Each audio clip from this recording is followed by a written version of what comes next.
Hello friends, welcome to தியா சமையல். இன்றைக்கி என்ன சமைக்க போகிறேன்னா, ராஜ்மா வச்சு தாபா ஸ்டைலில் ஒரு கறி தான் பண்ண போகிறோம்.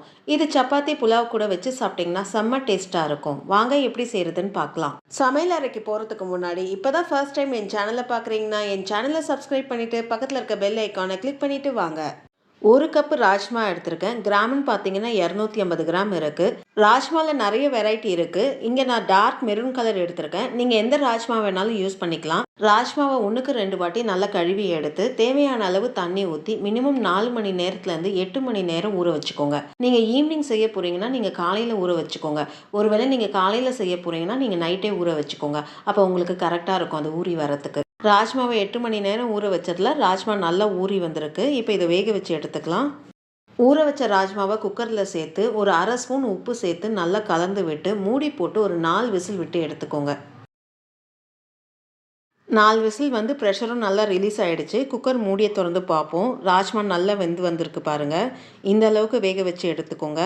இப்போ இதை ஒரு ஓரமாக வச்சுக்கோங்க. இப்போ நம்ம மசாலா செய்ய ஆரம்பிச்சிடலாம்.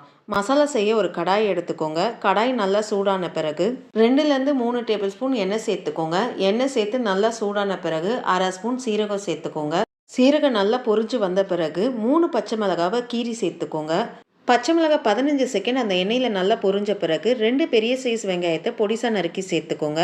வெங்காயம் சேர்த்து அந்த எண்ணெயில் நல்லா வதக்கி விட்டுக்கோங்க. நல்லா பொன்னிறமாக மாறுற அளவுக்கு நல்லா வதக்கி விட்டுக்கணும். வெங்காயம் நல்லா பொன்னிறமாக வதங்கி அதோடைய எண்ணெய்லாம் நல்லா பிரிஞ்சு வந்திருக்கு. இப்போ இதில் 1 டேபிள் ஸ்பூன் இஞ்சி பூண்டு பேஸ்ட்டை சேர்த்துக்கோங்க. இஞ்சி பூண்டோடைய பச்சை வாசனை போகிற அளவுக்கு வதக்கி விட்டுக்கோங்க.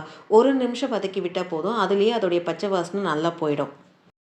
இஞ்சி பூண்டோடைய பச்சை வாசனை போகிற அளவுக்கு நல்லா வதக்கி விட்டாச்சு. இப்போ இதில் 2 வெங்காயத்துக்கு 4 தக்காளி எடுத்து மிக்சியில் நல்லா அரைச்சி சேர்த்துக்கோங்க. தக்காளி பேஸ்ட்டை சேர்த்த பிறகு அடுப்பை லோ ஃப்ளேமில் வச்சு எல்லாம் ஒன்று சேர ஒரு நிமிஷம் நல்லா கிளறி விட்டுக்கோங்க. தக்காளி பேஸ்ட்டு சேர்த்து 1 நிமிஷம் எல்லாம் ஒன்று சேர நல்லா கிளறி விட்டாச்சு. இப்போ ட்ரை மசாலாவை சேர்த்துக்கலாம். 1/4 ஸ்பூன் மஞ்சப்பொடி சேர்த்துக்கோங்க. அரை ஸ்பூன் சீரகத்தூள் சேர்த்துக்கோங்க. 1 ஸ்பூன் வெறும் மிளகாத்தூள் நல்லா கோபுரம் மாதிரி எடுத்து சேர்த்துக்கோங்க. 1/2 ஸ்பூன் தனியாத்தூள் சேர்த்துக்கோங்க. அரை ஸ்பூன் கரம் மசாலா தூள் சேர்த்துக்கோங்க. கிரேவிக்கு தேவையான உப்பை சேர்த்துக்கோங்க. நம்ம ஏற்கனவே ராஜ்மா உப்பு போட்டு தான் வேக வச்சுருக்கோம். அதனால் கிரேவிக்கு மட்டும் உப்பை சேர்த்துக்கோங்க. ட்ரை மசாலா சேர்த்து 2 நிமிஷம் அந்த வெங்காய தக்காளியோட நல்லா கிளறி விட்டுக்கோங்க. 2 நிமிஷம் எல்லாம் ஒன்று சேர நல்லா கிளறி விட்டாச்சு. இப்போ நம்ம வேக வச்சுருக்க ராஜ்மாவை தண்ணியோடு சேர்த்துக்கோங்க. ராஜ்மா சேர்த்து எல்லாம் ஒன்று சேர ஒரு கலரி விடுங்க.